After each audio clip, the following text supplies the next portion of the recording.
So guys, this is worth trillions of dollars.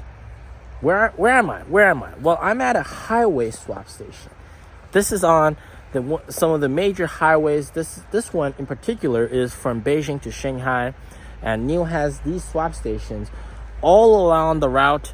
Every 150 kilometers or so, you'll have one of these swap stations.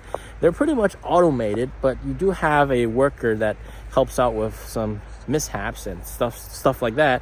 And this is worth trillions of dollars. Why? Because, well, here in these like highway resting areas, you either see gas station, chargers, or swap station.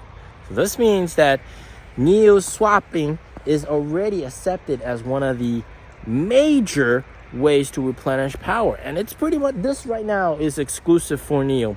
And NIO owners, we have the option of choosing, we can charge if we want, or we can swap if we want. And it's very convenient to swap and go.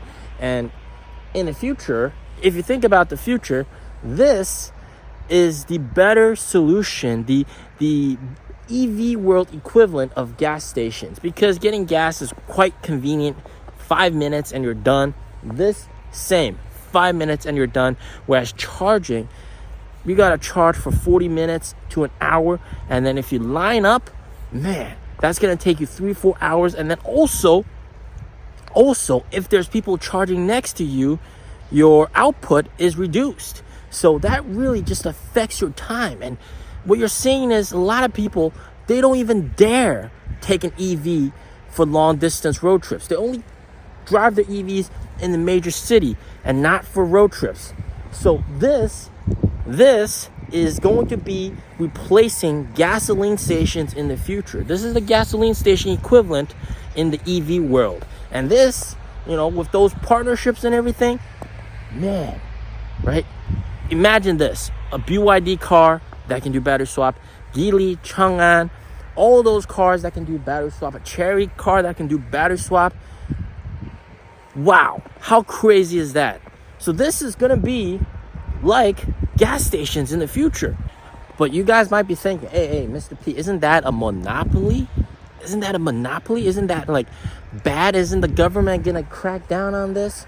Very good question. Well, the thing with this is, of course, those partnerships means that everybody's building these swap stations, not just NIO, also Geely and Chang'an, all these other guys, but they're using NIO's technology. It's sort of like how the gas pump has the same nozzle, even though you have different brands of gas stations. And NIO has the patents to essentially the nozzle, all right, for gas pumps. That's the analogy. However, there are two big problems, all right? There's always going to be some good stuff and some bad stuff. And that is, of course, the kryptonite, all right? The kryptonite for swap stations. But here we have a fatal problem. Here I am at the swap station. Order is placed, but I cannot do the swap. Why? This is the kryptonite of swap stations. All right, there are actually two kryptonites. The first one is, of course, snow. Now, apparently I got a phone call from NIO. They told me that there's too much snow and the car can't see the box, and also there's just too much snow underneath the car and stuff like that, and that needs to be cleared up for the battery swap.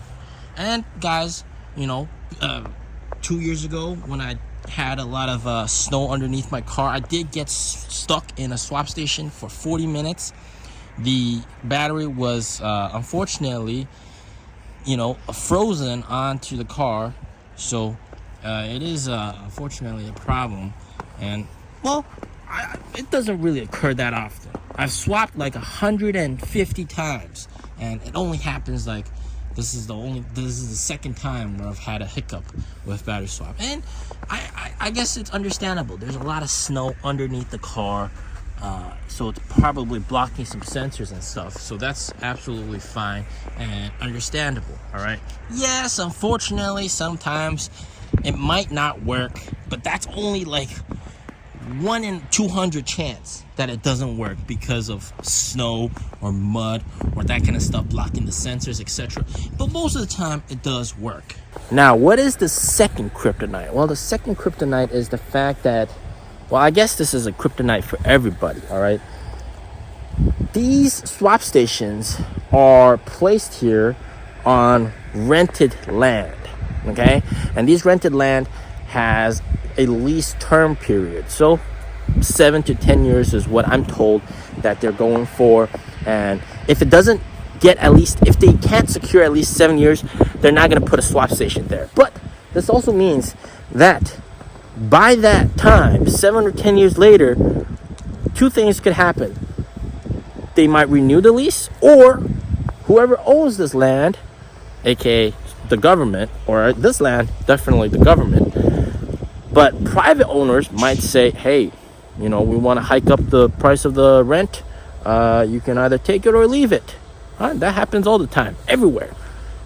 And unfortunately, that does mean that some swap stations might get taken apart or moved, decommissioned, etc. What I'm trying to say is that this is not a permanent fixture. Nothing's permanent in life, all right? 7 to 10 years is actually quite long enough, to be honest. And perhaps some charging stations, they also have the same term limits as well. So you can't really complain about any of that kind of stuff. And yeah, but hey, I think this is the swap technician here. He's here, and he's gonna help me get my battery swap. So that's pretty nice. Hello. So the swap technician said it's basically just because the white square is covered up and the car can't see it. I mean, like, holy crap, look at the amount of snow, man. My license plate is covered. But also because of the snow underneath the car. So he's gonna help clear it up, and then that's hopefully gonna be all that needs to be done to get our swap. So this is pretty cool. And he does work very hard shifts. Even though these swap stations are unmanned, you clearly see that there is a need for swap stations to be manned sometimes. Also, when it comes to unmanned or manned, here gas stations here in China are all manned. You're not allowed to plug in the gas nozzle yourself and pump gas yourself. There's always going to be somebody doing it for you, whereas everywhere else in the world you pretty much do it yourself. And this is more for safety concerns and people not knowing how to use the gas nozzle properly, and fire hazard and that kind of stuff. So being manned sometimes isn't that bad of a thing, right? I mean, this is clearly very, very good. If this was completely unmanned, I would be stuck here for quite a while. Not 10 minutes, probably for hours, until like somebody could come here in this weather. So thank God that there was a swap technician over here. Otherwise, I'd be screwed. And guys, let's not forget the fact that the battery swap station can hold batteries with different battery capacities, right? 75 all the way up to 100, and then 150 in the future.